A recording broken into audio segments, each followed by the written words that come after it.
অহা বছৰ জানুৱাৰী ফেব্ৰুৱাৰী মাহৰ ভিতৰতে এই আইনখন আহিব বুলি 40-50 বছৰ আগতেই মাটি কিনি থৈছে, কিন্তু তেখেতসকলে ৰেজিষ্টাৰ কৰা নাই বা নামজাৰি কৰা নাই। সেই সময়ত 50 টকা দি মাটিখিনি ক্ৰয় কৰিছিল, কিন্তু ক্ৰয় কৰা তেখেতৰ হাতত প্ৰমাণ নাই। তেতিয়াহ'লে তেখেতে সেই মাটিখিনি কেনেকৈ ৰক্ষা কৰিব? 10-15 বছৰ আগতো কোৰ্টত হাৰি যোৱাও মানুহক আমি কিজানি সহায় কৰিব পাৰিম, আৰু এইটোৰ পিছত কিজানি মাটি দখল এইবিলাক নোহোৱাই হৈ যাব অসমত। সাধাৰণ মানুহৰ পৰা মাটি দখল কৰা এইটো নোহোৱা হৈ যাব।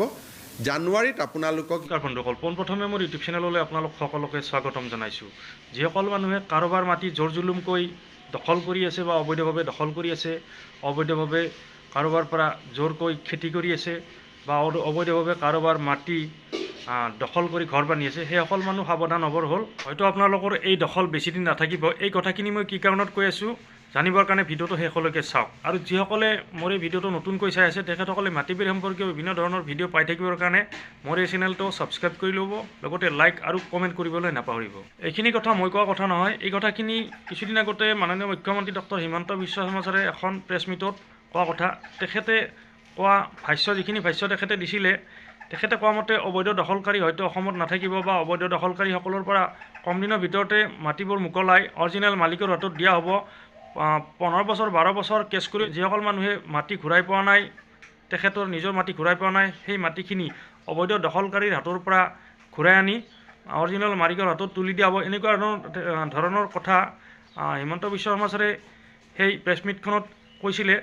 আৰু তেখেতে কোৱা সেই কথাখিনিৰ ওপৰত সপক্ষে আৰু বিপক্ষে কিছু কথা আলোচনা কৰিম। যিখিনি মোৰ মনে ধৰে বা মোৰ মনে ভাবিছে সেই কথাখিনি আপোনালোকৰ লগত শ্বেয়াৰ কৰিবলৈ ওলাইছোঁ। বিশ্ব শৰ্মা ছাৰে প্ৰেছ মিটত যিখিনি কথা কৈছে তাৰ পৰা মই যিখিনি বুজিব পাৰিছোঁ, হয়তো মোৰ বুজাত ভুলো হ'ব পাৰে। মই বুজা অনুসৰি বা মই যিটো কথা ভাবিছোঁ, তেখেতে কম দিনৰ ভিতৰতে অবৈধ বেদখলকাৰীসকলৰ বিৰুদ্ধে এখন আইন আনিব, আৰু সেই আইনখনৰ জৰিয়তে কম দিনৰ ভিতৰতে যাতে বেদখল মুক্ত কৰিব পাৰি। চিভিল কোৰ্ট বা চিভিল কেছ কৰিলে 10-12 বছৰ 15 বছৰ লাগি যায় কেছ এটা ছেটেলমেণ্ট হওঁতে বা অৰিজিনেল মালিকে ন্যায় পাওঁতে। গতিকে তেনেকুৱা নহ'বৰ কাৰণে হয়তো কম দিনৰ ভিতৰতে যাতে মাটিসমূহ বা অবৈধ বেদখলকাৰীসকলৰ পৰা মাটিসমূহ ঘূৰাই আনি অৰিজিনেল মালিকৰ হাতত দিব পাৰি, তাৰ কাৰণে এখন আইন আনিব। কম দিনৰ ভিতৰতে যাতে ছেটেলমেণ্ট কৰিব পাৰি, তেনেকুৱা ধৰণৰ এটা ব্যৱস্থা বা আইন এখনৰ কাৰণে কথাই হিমন্ত বিশ্ব শৰ্মা ছাৰে ইংগিত দিয়া বুলি মোৰ অনুমান হয়। এইটো এটা খুব প্ৰশংসনীয় পদক্ষেপ। কাৰণ কিয়, বহুতো মানুহেই অবৈধ বেদখলকাৰীৰ কবলত পৰি বেদখলকাৰীসকলে মালিকসকলক খেদাই বা মালিকসকলৰ পৰা মাটিবোৰ কব্জা কৰি লোৱাৰ ফলত অৰিজিনেল মালিকসকলে বহুতো হাৰাশাস্তিৰ সন্মুখীন হ'ব লগা হৈছে। বহুতো জীৱন, বহুতো সংসাৰ এনেকুৱাকৈ ধ্বংস হৈ যোৱা আমি দেখিবলৈ পাইছোঁ। হিমন্ত বিশ্ব শৰ্মা ছাৰৰ ভাষ্য অনুসৰি কম দিনৰ ভিতৰতে অবৈধ বেদখলকাৰীসকলৰ ওপৰত অহা বছৰ জানুৱাৰী ফেব্ৰুৱাৰী মাহৰ ভিতৰতে এই আইনখন আহিব বুলি এটা অনুমান কৰিব পৰা যায়।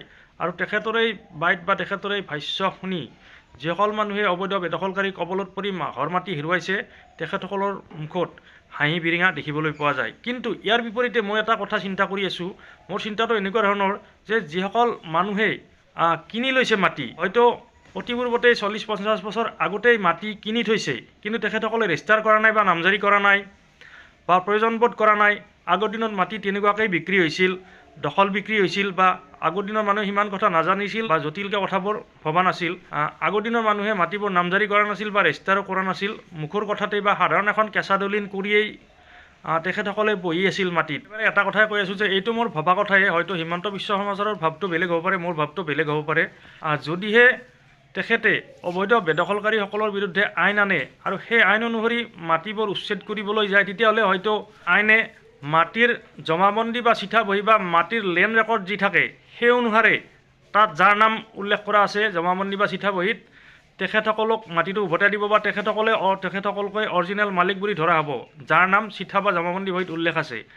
আৰু যাৰ নাম উল্লেখ নাই বা তেখেত সেই মাটিখিনিত বহি আছে, তেখেতৰ নাম উল্লেখ নাই, তেখেতক অবৈধ বেদখলকাৰী বুলি ধৰা হ'ব। কিন্তু মই যিটো কথা ক'বলৈ ওলাইছোঁ যে তেখেত অবৈধ বেদখলকাৰী নহয়, তেখেতে 20 বছৰ 30 বছৰ বা 40-50 বছৰ আগতেই মাটি কিনি লৈছিল, কিন্তু তেখেতে নামজাৰি কৰা নাই বা ৰেজিষ্টাৰ কৰা নাই। তেখেত কেনেকৈ অবৈধ বেদখলকাৰী হ'ব?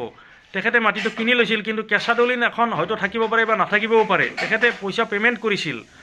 সেই কথাটো কোনে নিৰূপণ কৰিব যে তেখেতে অবৈধ বেদখলকাৰী নহয়? তেখেতে উচিত মূল্য দি মাটিটো ক্ৰয় কৰিছিল। সেই সময়ত হয়তো 50 টকা মূল্যই সেইখিনি মাটিৰ কাৰণে বহুত আছিল। সেই সময়তো 50 টকাৰ ভেলুৱে বহুত আছিল। আজি হয়তো সেই মাটিখিনিৰ মূল্য 50 লাখ টকা হ'ব পাৰে সেই সময়ত 50 টকা সেইখিনি মাটিৰ মূল্য আছিল তেখেতে সেই সময়ত 50 টকা দি মাটিখিনি ক্ৰয় কৰিছিল কিন্তু ক্ৰয় কৰা তেখেতৰ হাতত প্ৰমাণ নাই তেতিয়াহ'লে তেখেতে সেই মাটিখিনি কেনেকৈ ৰক্ষা কৰিব তেখেতক হয়তো যদিহে অবৈধ বেদখলকাৰী বুলি চৰকাৰে উচ্ছেদ কৰে তেখেতৰ কি হ'ব যিখন আইন অনাৰ কথা হিমন্ত বিশ্ব শৰ্মা ছাৰে ভাবি আছে বা যিটো কথা হিমন্ত বিশ্ব শৰ্মা ছাৰে কৈ আছে এই কথাখিনি আমি সঁচাকৈ আদৰণি জনাইছোঁ কাৰণ কিয় বহুতো মানুহে অবৈধ বেদখলকাৰীৰ কবলত পৰি ঘৰ মাটি হেৰুৱাইছে ফ্ৰড বা প্ৰবঞ্চনাৰ বা প্ৰতাৰণাৰ বলি হৈছে বহুতো মানুহৰ ঘৰ সংসাৰ ইতিমধ্যে ধ্বংস হৈ গৈছে বহুতো মানুহ সৰ্বশ্ৰান্ত হৈছে এই অবৈধ বেদখলকাৰীৰ কবলত পৰি কিন্তু এইসকল মানুহৰ কথাও তেখেতসকলে হয়তো চিন্তা চৰ্চা কৰিব বা এইটো আমাতকৈ তেখেতসকলে বহুত জ্ঞানী মানুহ তেখেতসকলে এই কথাখিনি নিশ্চয় ভাবি আছে চিন্তা কৰি আছে যে যিসকল মানুহে মাটি সঁচাকৈ কিনি লৈছিল কিন্তু তেখেতসকলে নামজাৰি কৰা নাই বা ৰেজিষ্ট্ৰেশ্যন কৰা নাই তেখেতসকল অবৈধ বেদখলকাৰী নহয় তেখেতসকলে হয়তো ভুলবশতঃ নামজাৰি কৰিবলৈ ৰৈ গৈছে বা আগতে মানুহ ইমান অজ্ঞ নাছিল ইমান কথা নাজানিছিল দখলটোৱে চবতকৈ শ্ৰেষ্ঠ বুলি ভাবিছিল বা মুখৰ কথাতে সকলো কথা হৈছিল বিশ্বাসেই আদিমূল আছিল আগৰ মানুহৰ মনত যিসকল মানুহে মাটি অতি পূৰ্বতে 20-30 বছৰ 40-50 বছৰ আগতে মাটি কিনি থৈছিল নামজাৰি বা ৰেজিষ্টাৰ একোৱে কৰা নাই তেখেতসকল অবৈধ বেদখলকাৰী মোৰ মতে নহয় তেখেতসকলৰ কথাও চৰকাৰে চিন্তা চৰ্চা কৰিহে এই আইনখন বনাব এই আইনখনত তেখেতসকলৰ কাৰণেও কিবা সুবিধা থাকিব আমি বিশেষ নাজানো আমাৰ মনত যিখিনি কথা আহিছিল সেই কথাখিনি আপোনালোকৰ লগত শ্বেয়াৰ কৰিলোঁ কমেণ্ট কৰি আপোনালোকেও জনাব কি চিন্তা কৰে আপোনালোকৰ মনত কি ভাৱ খেলি আছে কমেণ্টত জনাবলৈ নাপাহৰিব ৰোধ কৰাৰ কাৰণে আমি খুব ডাঙৰ প্ৰচেষ্টা এটা কৰি আছোঁ আজিও মই এতিয়া ডিষ্ট্ৰিক্ট কামৰূপ অফিচতে যাম কেইদিনমান পিছত ইয়াৰ বিষয়ে আপোনালোকক আমি ক'ম বহুত মাটি হেৰুৱা মানুহক আমি কিজানি সহায় কৰিব পাৰিম আগে পিছত আপোনালোকক আমি এইটোৰ ওপৰতো ব্ৰিফ কৰিম 10-15 বছৰ আগতো কোৰ্টত হাৰি যোৱাও মানুহক আমি কিজানি সহায় কৰিব পাৰিম কাৰণ আমি ডাঙৰ ফ্ৰড কিছুমান ধৰি আছোঁ আৰু বহুত মানুহৰ জীৱনলৈ হ'ব আৰু এইটোৰ পিছত কিজানি মাটি দখল এইবিলাক নোহোৱাই হৈ যাব অসমত আমি যি ধৰণে আগবাঢ়িছোঁ অসম পুলিচে এইটো ক্ষেত্ৰতো বহুত ডাঙৰ কাম কৰি আছে চিটি পুলিচেও খুব চেষ্টা কৰিছে ডিজিপিয়েও চেষ্টা কৰিছে যদি আমি গোটেই এই মাটিৰ ব্যৱস্থাটো ধৰিব পাৰোঁ অসমত মাটিৰ দখল সাধাৰণ মানুহৰ পৰা মাটি দখল কৰা এইটো নোহোৱা হৈ যাব জানুৱাৰীত আপোনালোকক ইয়াৰ ওপৰত আমি ডিটেইলছ ক'ম আমি একেদিন অলপ কামত লাগি আছোঁ এইটো আজিলৈ এৰিছোঁ এনেকুৱা ধৰণৰ মাটি বাৰী সম্পৰ্কীয় ভিডিঅ' পাই থাকিবৰ কাৰণে চেনেলটো ছাবস্ক্ৰাইব কৰি ল'ব লগতে লাইক আৰু কমেণ্ট কৰিবলৈ নাপাহৰিব ধন্যবাদ জয় আক